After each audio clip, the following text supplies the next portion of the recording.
Good morning mga idol. Ito palit tayo ng oil seal. Ito po yung luma. Ito po makikita nyo mga idol.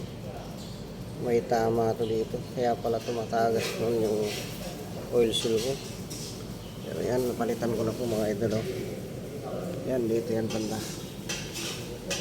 Ito po Mio Gravis. Ang hirap pong bumili ng pyesa mga idol. Ngayon kung bibili po kayo, yung pang Mio ay 125. Ang pagkakaiba lang yung number dito, AH1291E.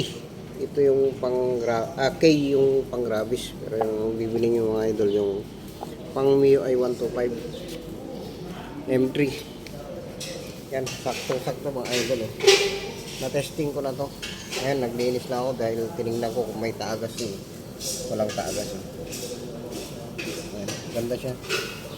Tapos ang gagawin nyo mga idol, yung pinaka-spring sa loob. Ito. Hindi ko lang kasi naipakita sa video. Itong spring na to, babawasan nyo.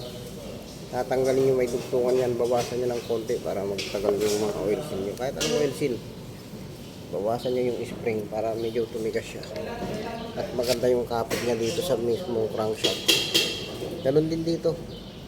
Pero ito, iba namang oil seal to. Hindi ko pa napapalitan ito mga idol kasi wala pang sira eh.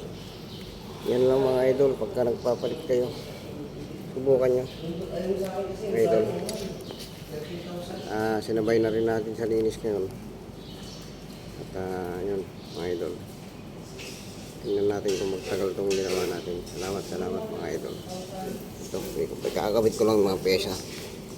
Yung mga idol, salamat.